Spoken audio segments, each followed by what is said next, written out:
নেপালে প্রধানমন্ত্রী কেপি শর্মা ওলির পদত্যাগের পর পরিস্থিতি নিয়ন্ত্রণে রয়েছে। নেপালে অন্তর্বর্তীকালীন প্রধানমন্ত্রী হিসাবে সাবেক প্রধান বিচারপতি সুশীলা কার্কি দায়িত্ব নিতে প্রস্তুত রয়েছে বলে ঘোষণা দেওয়ার পর কমেছে রাজনৈতিক উত্তেজনা। এদিকে সহিংসতার সময় নেপালি কারাগার থেকে পালিয়ে যাওয়া ১৯২ জন বন্দীকে আটক করেছে সেনাবাহিনী। জোরদার করা হয়েছে ভারত নেপাল সীমান্ত। নাইম আহমেদের ডেস্ক রিপোর্ট। ওয়ালটন এখন দেশের সীমানা পেরিয়ে পৌঁছে গিয়েছে ৫০টিরও বেশি দেশে। ওয়ালটন, ঘরে ঘরে বিশ্বজুড়ে। গত কয়েকদিনের সহিংস বিক্ষোভের পর এখন পরিস্থিতি শান্ত।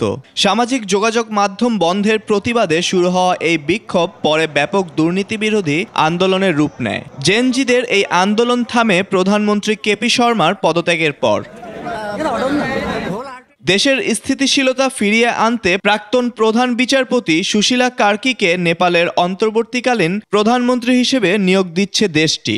সুশীলা কার্কি নেপালের প্রথম মহিলা প্রধান বিচারপতি ছিলেন। যুব নেতৃত্বাধীন আন্দোলনকারীদের ঐক্যমতের মধ্য দিয়ে তাকে প্রার্থী হিসেবে প্রস্তাব দেয়া হয়েছে। রাষ্ট্রপতি রামচন্দ্র পাউডেল, সেনাপ্রধান এবং আন্দোলনকারীদের প্রতিনিধিদের মধ্যে আলোচনার ফলস্বরূপ কার্কির এই নিয়োগ।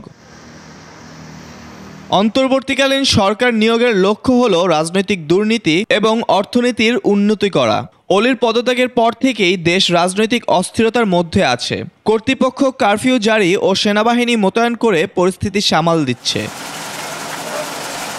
এদিকে বিক্ষোভের সময় নেপালের কারাগার থেকে পালিয়ে যাওয়া বন্দীদের গ্রেফতার করেছে সেনাবাহিনী। নেপাল থেকে অবৈধভাবে কেউ যেন ভারতে প্রবেশ করতে না পারে, তাই সীমান্তে নজরদারি বাড়িয়েছে ভারত সরকার।